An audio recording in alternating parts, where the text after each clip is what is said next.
अस्सलामु अलैकुम वरहमतुल्लाहि वबरकातुहू। अल्हम्दुलिल्लाह आज हम लोग स्टार्ट करेंगे इंशाल्लाह पेज नंबर डॉयस वसल्लम किताब का थर्ड सेशन स्टार्ट होगा। पेज नंबर 26 से स्टार्ट होगा। लास्ट में भी हम लोगों ने जो कवर किया बहुत इंपॉर्टेंट था, जिसने नहीं देखा वो लास्ट की वीडियोस देख सकता है इंशाल्लाह। बहुत अच्छी किताब है, बहुत शॉर्ट वीडियोस रह रहे हैं, कोई ज़्यादा वो मसला नहीं है। तो यहाँ से जो बात हो रही थी एक बार चेक कर लेते हैं। तो जो चैप्टर लास्ट चल रहा था वो क्या चल रहा था, रिमेंबर। हाँ, कि बहुत से जो पीपल जो लोग हैं वो यंग मर जाते हैं। ज़ाहिर सी बात है कि इस्लाम में या कहीं भी ऐसा नहीं लिखा हुआ कि आपकी जो मौत है वो बेसिकली आपको एक उम्र पहुँच के ही आएगी, बल्कि हदीस में भी आया कि ये जो उम्मत की जो लोग हैं 60 से 70 इनकी उम्र बताई गई है और बहुत कम लोग इसको तजावुज़ कर सकते हैं। ये लेकिन गारंटी नहीं है कि आप 60 से 70 ही के बीच में जाएंगे, ऐसा ऐसा कुछ नहीं है। बल्कि जो मेन चीज़ ये है कि जो डेथ है इंसान को कभी भी स्ट्राइक कर सकती है, इसमें कोई दो राय की बात नहीं। और आज के वर्ल्ड में जो फितने का दौर है वो है, और तो इसलिए कहा गया कि इसके बहुत इंसान ख्याल रखे। लिखा हुआ है कि यहाँ पर जो बात हुई थी कि जो मिंजल की जो बात हुई थी लास्ट टाइम, मिंजल बेसिकली क्या होता है, मिंजल एक टूल होता है जिससे जो काटा जाता है, फसल काटने वाला एक टूल होता है। तो लिखा हुआ था कि जब जब मिंजल आ जाता है, यानी कि क्या बात करनी थी, जब हार्वेस्टिंग जब टूल आ जाता है ना, तो उसको फिर डिले नहीं किया जाता हार्वेस्टिंग, उसी वक्त काट दिया जाता है उसको है।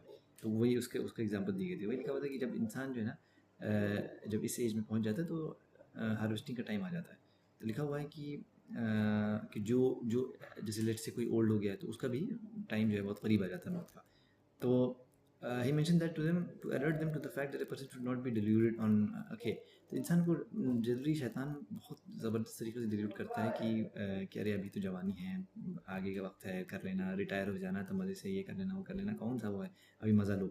तो वही मैं बात लिखी हुई कि लोग जो है बहुत ज़्यादा फूल हो जाते हैं, सोचते हैं कि वो भी मतलब लेट से 80-90 पहुँच जाएंगे, अरे 60 के बाद रिटायर होंगे। और ये जो बेसिकली कॉन्सेप्ट जो 60 साल ये सब बनाया गया ना, ये रिटायरमेंट का कॉन्सेप्ट भी बहुत ही, आप देखेंगे ना कि पहले के ज़माने में जब ये सब जॉब वगैरह की सब चीज़ें नहीं थी, तो ये बिल्कुल भी इस तरह की चीज़ें नहीं थी कि 60 साल पे आपको रिटायर होना। भाई इंसान अपना बिजनेस कर रहा है, ये कर रहा है, वो कर रहा है, उसके बाद से अपनी जब तक उसकी लाइफ ही कर रहा है, जो भी काम कर रहा है किसी के अंडर में भी है। लेकिन जो ये 60 को बना दिए तो इंसान का माइंडसेट वहीं से बन जाता है कि हम इस उम्र में पढ़ाई करेंगे, इस उम्र में ये जॉब करेंगे और इस उम्र में हमारी रिटायरमेंट होगी, ज़िंदगी भर सेव करेंगे, फिर जो हमारा लास्ट में जो अकाउंट से पैसा मिलेगा, जो पीएफ कटता है, जो भी कटता है, उससे हम ये करेंगे वो करेंगे। और फिर वो सारी प्लानिंग 60 के बाद की ही करता है। ये बहुत ख़तरनाक डिलीजन है। ये ज़ाहिर सी बात है, जितने भी एविल सोसाइटीज़ इन्होंने पूरा प्लान किया है कि इस तरीके से रखो ताकि इंसान का माइंड उसी तरह से मेडअप हो जाए कि हमें इसी तरह से अपनी ज़िंदगी जीनी है। तो फिर लिखा हुआ यहाँ पर है कि ए सिंगल पर्सन लीव्स, फिर क्या होता है ना, इसकी वजह से क्या होता है कि इंसान जो है बहुत सारे मैटर्स को प्रोक्रेस्टिनेट करता है। जैसे फॉर एग्जांपल हज करना है, अरे हाँ अभी हज के 60 की बात करेंगे इंशाल्लाह, पैसा मिल जाएगा ना तो उसके बाद से हज कर लेंगे, ये कर लेंगे वो कर लेंगे, अरे अभी तो बेटी की शादी कराना है, ये कराना है, बहुत सारी चीज़ें, मतलब इस तरह से। फिर कोई और काम करना है तो सब 60 की बात कर लेंगे, रिटायरमेंट की बात कर लेंगे, मतलब रिटायरमेंट प्लान जो बनाते हैं लोग हैं, तो उसी के उसमें वो है एक से। तो यहाँ पर जो बात लिखी हुई थी कि a single person lives long tricking his people in doing so while those who die young are forgotten. यानी कि एक जो इंसान है वो एक लंबी उम्र जी रहा है, ठीक है, और फिर दूसरे लोगों को ट्रिक करता है, लेकिन जो मतलब जो यंग जो मर जाते हैं उनको जो इंसान भूल जाता है। लेकिन हाँ, आपकी उम्र जो यंग में भी, जैसे फॉर एग्जांपल इमाम नववी का एग्जांपल देते हैं। इमाम नववी जो हैं, इनकी जो किताब रियादुस सालिहीन है, हर इंसान इससे वाकिफ़ है। ये ऐसी वाहिद किताब है, ऐसे कहा जाए कि जिसको हर मस्जिद में पढ़ा जाता है, भले वो अहलुल बिदा की मस्जिद हो या उसमें, मतलब रियादुस सालिहीन आपको मिल जाएगी हर जगह। इतनी मशहूर किताब, इतनी मशहूर किताब। ये किताब आप देखें लिखने वाले ने जो मतलब इस तरीके से लिखी है इसको कि 45 ईयर के अराउंड उनकी डेथ हुई है इमाम नववी की, लेकिन आप देखेंगे इमाम नववी को तकरीबन हर हर शख्स जानता है। ये अल्लाह ताला ने क्या किया कि इतनी कम उन्होंने इतनी बरकत दे दी लाइफ में, ये भी बहुत बड़ी चीज़ होती है। हसन बसरी जैसे कहते हैं कि वो कुछ यूथ और एल्डर्स को कह रहे थे कि ए लोगों, ठीक है, कि जो जो क्रॉप है जब वो पक जाता है, कोई भी चीज़ है जब फल पक जाता है कुछ भी है, तो उसका क्या किया जाता है, तो कहते भाई उनको काटा जाता है। तो इसी कहा कि ये भी जान लो, ये जो कितनी ना सटीक बात कही। इंसान सोचे कि देखो ए लोगों, जो क्रॉप है ना वो ऐसा भी हो सकता है कि पकने से पहले ही उन पे कुछ मिसफॉर्च्यून उसके ऊपर आ जाए, यानी कि लेट्स से कोई बारिश आ जाए, कोई बाढ़ आ जाए, कोई तूफान आ जाए, कि अभी वो पके ही नहीं, कि इससे पहले ही वो काटने से पहले ही वो तबाह हो जाए, फसल इससे तबाह होती है। तो ये मतलब एडमोनिशमेंट का तरीका आप देखें कितना ज़बरदस्त था। फिर पेज नंबर 27 में जो बात आती है कि जैसे कि नरेशन में है कि ये बहुत ज़बरदस्त नरेशन है, कि एक इंसान जब जब इवनिंग देखे, शाम देखे, तो सुबह की तवक्को ना रखे, और जब वो सुबह देखे तो शाम की तवक्को ना रखे। ये अगर इंसान अपने अंदर इसको इंटरनलाइज कर लेना तो वाकई में पहली बात, वो उसका दिल बहुत फ्री रहेगा, बहुत टेंशन फ्री रहेगा वो, क्योंकि उसको ये पता रहेगा जो कुछ है वो मेरा आज का दिन है, इसी में हमको जो कुछ करना है करना है।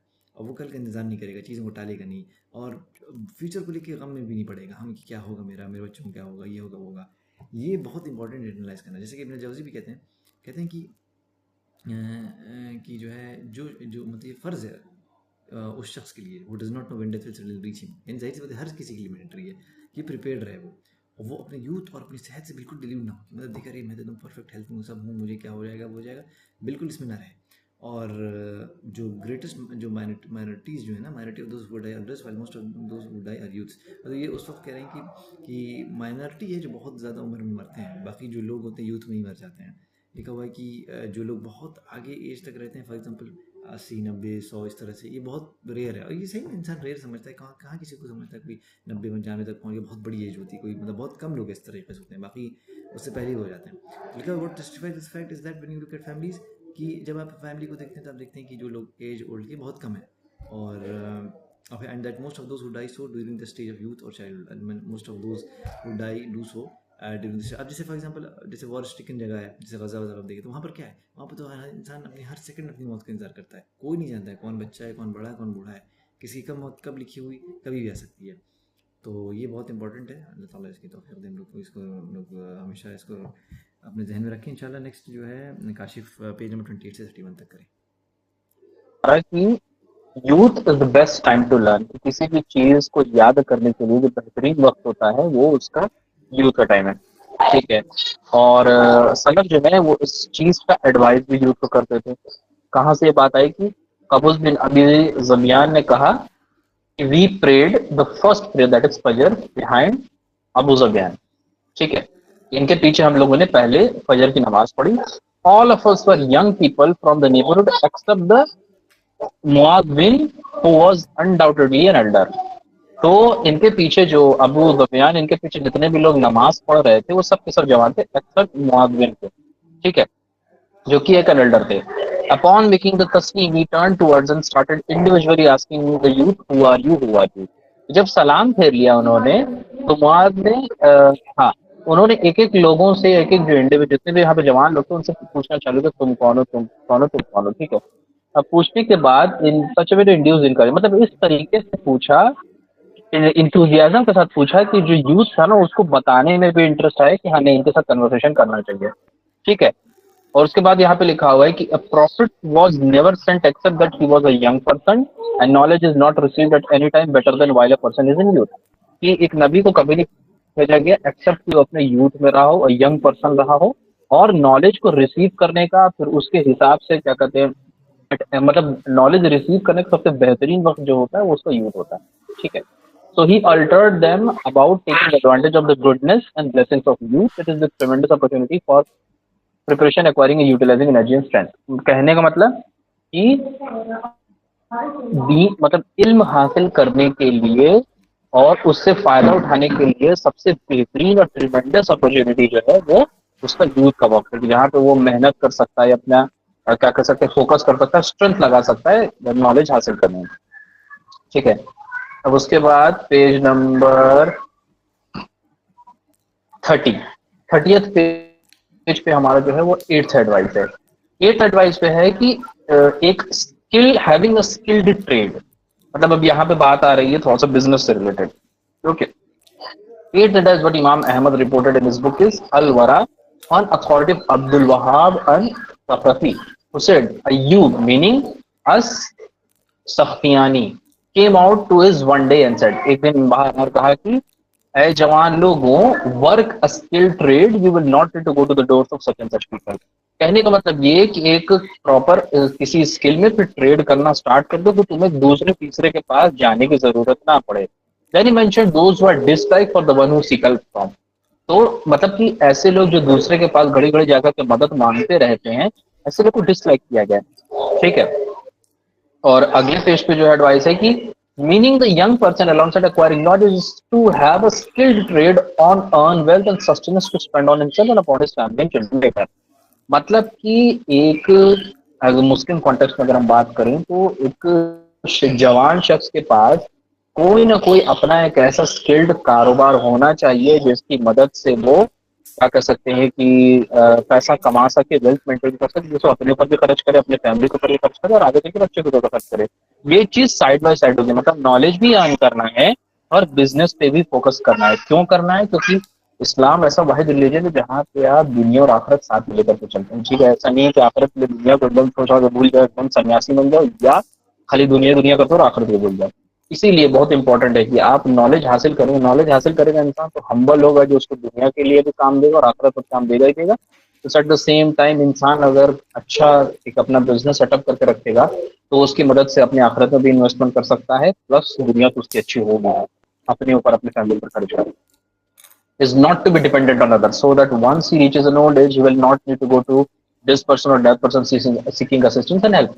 और कहने का मतलब ये कि भाई कि जिसका एक सक्सेसफुल बिजनेस रहेगा, वो अपना दिमाग लगा करके इस आपकी सेविंग्स वगैरह करके रखा रहेगा कि ओल्ड एज में आकर के उसको किसी दूसरे तीसरे के ऊपर डिपेंड नहीं होना पड़ेगा, उसका खुद का फंड उसके पास रहेगा, तो वो उसके वजह से क्या है ना, इंडिपेंडेंट रहेगा। और मतलब हमेशा वो इंसान जो दूसरे के ऊपर निर्भर रहता है उसको बहुत अच्छा नहीं माना जाता। The most blessed, beneficial and pure sustenance that which a person earns from his hand. ये सबसे बेहतरीन बेनिफिशियल और कह सकते हैं कि प्योर और पाक जो सस्टेनेंस है, जो है वेल्थ है, वो जो इंसान अपने हाथों से मेहनत करके अपना दिमाग लगा करके और अल्लाह ने उसको जो सलाहियत जो स्किल्स दी उससे जो अर्न करता है, तो सबसे बेहतरीन है और उसमें बरकत भी होगी।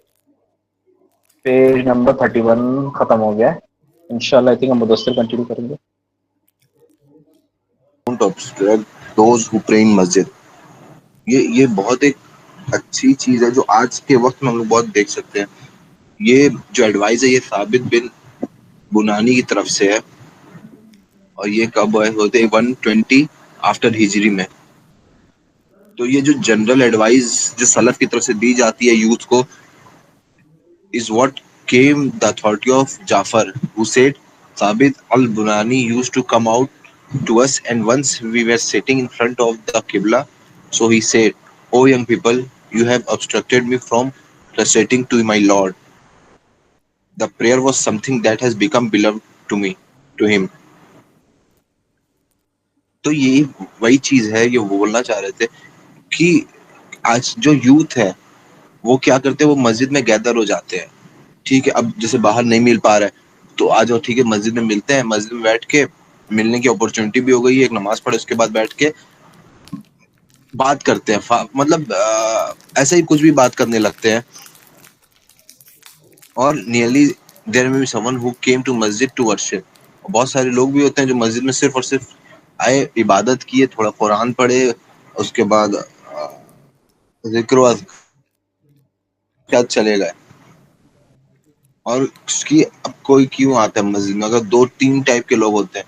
एक तो वही होते हैं जो इबादत करके सुकून पाने आते हैं, कुछ ऐसे होते हैं जो आए, बात किए और देखा दोस्त लोग वैसे बाहर नहीं मिल पाते हैं तो बैठ के मस्जिद में बात करने लगे, इधर की काम कैसा चल रहा है और ये कैसा हो रहा है, वो कैसा हो रहा है। उसकी वजह से क्या होता है, अपने तो दुनियावी चीज और बाकी सब चीज को लेके चलते ही हैं, और जो वहां पे कंसंट्रेट होके नमाज पढ़ने आया है या इबादत करने आया, इबादत की जो लज्जत वो लेने, उसको भी डिस्ट्रैक्ट कर देते हैं लोग। Accordingly, preserving the sanctity of the masjid as well as the sanctity of and state of people of masjid is from the which the young person should be mindful of, so that they do not distract them with manner and related to worship, tranquility and humility in prayer. यही बताएं कि जो भी जैसे कोई हम लोग खुद देखते हैं कि मान लीजिए अभी वक्त में तो और है कि मस्जिद में सिर्फ अभी तो यूथ की ये बात ही नहीं है, मस्जिद में लोग नमाज मोबाइल अपनी लेके आ जाते हैं और क्या है, कभी मोबाइल में रिंग बज रही है, कभी किसी का फोन आ गया। बहुत बार ये भी देखा गया है कि मैं खुद ही देखा हूँ, जुम्मा की में जाते हैं लोग, खुद पहले ही चले जाते हैं, तो आदमी नमाज पढ़ रहा है और बगल में उठा के लोग फोन पे मैसेज में बात कर रहे हैं, कॉल पे बात कर रहे हैं, उठा के फोन उठा लिए, खुतबा चल रहा है और पहली सफ दूसरी सफ में उसमें बात कर रहे हैं। तो इससे क्या होता है, आदमी डिस्ट्रैक्ट, बगल में बैठा रहेगा तो डिस्ट्रैक्ट होगा ही होगा, भले ही आप जितना वो कर ले कि नहीं। उसके बाद आपके बगल में कोई निकाल के मैसेज करने का टिक टिक टिक टिक टिक टिक करके उसका क्या होता है, कीबोर्ड बोले तो उससे भी आदमी को डिस्ट्रैक्शन होता है, चिड़चिड़ापन भी हो ही जाता है कि यार यहाँ पे हम इबादत करने आए, इतना सोच के अभी इसकी वजह से हम गुस्सा आ रहा है। तो वो चीज है, तो लोग को सोचना चाहिए कि अगर मस्जिद में जाओ तो सिर्फ और सिर्फ इबादत करें, और अगर बात भी करनी है, जो बात भी करनी है, बात ऐसा करनी है तो वो दीन के बारे में बात करें, ऐसा बात करें जिससे इंसान की इंसान को फायदा हो, दीनी फायदा हो, लाइक ईमान उनका बूस्ट हो, ऐसी बात करें, नॉलेजेबल बात करें, दुनियावी बात नहीं कह रहे कि ये कैसा काम कैसे चल रहा है, ये कैसा यूज कर रहे हो। अब नौज बिल्ला बोलना है अस्तगफिरुल्लाह, पर लोग बैठ के मस्जिद में एक दूसरे की चुगली भी करने लगते हैं उसी में, अस्तगफिरुल्लाह। तो वो सबसे बचना चाहिए। और खास करके यूथ, बूढ़े लोग को क्या देखा जाता है, वो बड़े लोग, जो बूढ़े लोग होते हैं वो आते हैं अपना पढ़ते हैं चले जाते हैं, कोई से उतना मतलब नहीं होता है। पर हाँ, यूथ है, उनको ताकत है अभी बात करने के लिए, 100 टॉपिक है, तो बैठ के वो एक दूसरे से बात करने लगते हैं। तो मेरा यही तक था सुना भाई, बाकी लोग का आप कवर कर लीजिए। जज़ाकुमुल्लाह खैर। अल्हम्दुलिल्लाह आज का सेशन यहाँ ख़त्म होता है। पेज नंबर 33 तक इंशाल्लाह नेक्स्ट 10th एडवाइस से हम लोग स्टार्ट करेंगे पेज नंबर 34 से। जज़ाकुमुल्लाह खैर। इस वीडियो को शेयर करें सबके साथ। अस्सलामु अलैकुम वरहमतुल्लाहि वबरकातुहू।